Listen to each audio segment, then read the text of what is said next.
بسم اللہ والصلاة والسلام علی رسول اللہ صلی اللہ علیہ وسلم۔ دارالعلوم دیوبند ایک عظیم الشان دینی ادارہ مدرسہ ہے جو انڈیا کے اندر واقع ہے اور اتر پردیش کے ضلع سہارنپور کے قصبہ دیوبند میں یہ ادارہ موجود ہے، اور اس ادارے کو 1866 عیسوی میں بانی دارالعلوم دیوبند مولانا محمد قاسم نانوتوی رحمۃ اللہ تعالیٰ علیہ نے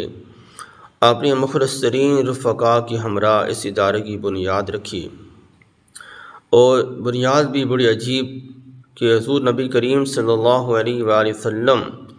خود مولانا محمد قاسم نانوتوی رحمۃ اللہ علیہ کی خواب میں تشریف لائے، اور خواب میں مولانا قاسم نانوتوی رحمۃ اللہ تعالیٰ علیہ کو زیارت ہوئی تو حضور نبی علیہ السلام نے خود مولانا کو فرمایا کہ فلاں فلاں جگہ پر نشانیاں لگا کر بتایا، اس جگہ پر اس مدرسے کی بنیاد رکھو۔ جب صبح بیدار ہوئے تو دیکھا کہ اسی طرح انہی جگہوں پر نشانیاں موجود تھیں، تو اس ادارے کو اس طرح قائم دائم کیا گیا، اور آج بھی اس جگہ کی برکات موجود ہیں، اور مشہور ہے کہ جس طالب علم کو کوئی مشکل ترین سبق بھی یاد نہ ہوتا ہو، وہ اس جگہ پر جائے جہاں آقا نامدار صلی اللہ علیہ وآلہ وسلم نے نشانی لگائی تھی کہ اس جگہ پر اس ادارے کی بنیاد رکھو،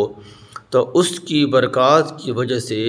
طالب علم کو مشکل ترین سبق بھی یاد ہو جاتا ہے بآسانی۔ تو اس ادارے کے سب سے پہلے استاد کا نام بھی محمود تھا، اور شاگرد کا نام بھی محمود۔ اللہ تعالیٰ انہیں جزائے خیر عطا فرمائے، ان کی قبروں کو اللہ جنت کا باغ بنائے۔ تو سب سے پہلے یہ دو خوش قسمت ترین افراد تھے، استاد بھی محمود، شاگرد بھی محمود، اور اللہ تعالیٰ نے اس ادارے کا فیض پوری دنیا میں پھیلایا۔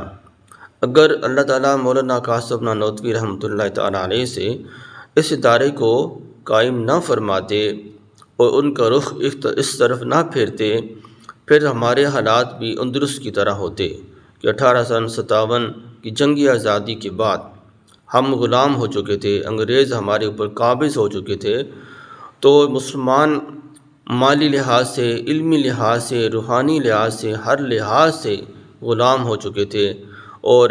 مولانا قاسم نانوتوی رحمۃ اللہ علیہ نے اس ادارے کو قائم فرما کر مسلمانوں کی علمی میراث کی حفاظت فرمائی، اور مسلمان ہونے کا جو ایک نشان ہے، ایک نام ہے، اس کی حفاظت فرمائی، اور آزادی کی تحریکات کو شروع کیا، جہاد کیا، مسلمانوں کو علم تعلیم سے آراستہ کیا، مسجد اور مدرسے سے تعلق کو مضبوط رکھا۔ لیکن اگر ایسا نہ ہوتا تو پھر اندلس جیسے حالات ہوتے کہ ہمارے جس کا نقشہ شاعر مشرق علامہ ڈاکٹر محمد اقبال رحمہ اللہ نے اپنی نظم مسجد قرطبہ میں ذکر فرمایا۔ قرطبہ ایک عظیم الشان مسجد تھی کہ جس کو مسلمان اپنے سجدوں سے آباد فرمایا کرتے تھے، ذکر اذکار کیا کرتے، درود شریف پڑھتے، علمی مجالس، دینی مجالس منعقد ہوا کرتی تھیں۔ اسی مسجد کے اندر جب کفار آئے، انہوں نے اسی مسجد کو، مقدس ترین جگہ کو، گھوڑوں کا استبل بنا دیا، تو علامہ اقبال نے اس نظم کے اندر ایسا دردناک نقشہ کھینچا ہے جس کو تاریخ کا طالب علم اور ایک درد دل رکھنے والا مسلمان اس کو وہ نہیں پڑھ سکتا۔ تو ہمارے حالات ایسے ہوتے کہ وہاں کے لوگ بھی کہا کرتے ہیں کہ ہم نے اپنے بڑوں کو دیکھا کہ وہ ایک کتاب پڑھا کرتے تھے، اس کو چوما کرتے، اس کا ادب احترام کیا کرتے، اور اس طرح وہ ورزش کیا کرتے کہ جس طرح آج ہم نماز پڑھتے ہیں، تو وہ سب کچھ ان کے ذہنوں سے ختم کر دیا گیا تھا۔ تو ہمارے ساتھ بھی ایسے ہی برتاؤ ہوتا اگر یہ ادارہ قائم نہ ہوتا، تو اس ہندوستان کے اندر، برصغیر پاک و ہند کے اندر مسلمان ختم ہو جاتے، اور اندلس کا نقشہ دوسرا اندلس برصغیر پاک و ہند بن جاتا۔ تو اس ادارے کی برکت سے اللہ نے اس برصغیر پاک و ہند کو دوسرا اندلس بننے سے بچایا، اور ہماری قرآن پاک کی سن وہ بھی دارالعلوم دیوبند سے ہوتی ہوئے روضہ رسول صلی اللہ علیہ وآلہ وسلم تک پہنچتی ہے، اور احادیث رسول اللہ صلی اللہ علیہ وآلہ وسلم کی سند بھی وہ بھی دارالعلوم دیوبند سے ہوتی ہوئی روض رسول صلی اللہ علیہ وآلہ وسلم تک پہنچتی ہے۔ اللہ تعالیٰ اس ادارے کو قیامت کی صبح تک قائم دائم رکھے، اس ادارے کا فائز اللہ تعالیٰ پوری دنیا میں عام کر دے،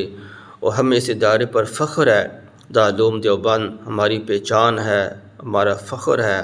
ہمارا تعارف ہے۔ اللہ تعالیٰ اس کو ہر قسم کے شرور و فتن سے اللہ اس کی حفاظت فرمائے۔ والسلام علیکم ورحمۃ اللہ وبرکاتہ۔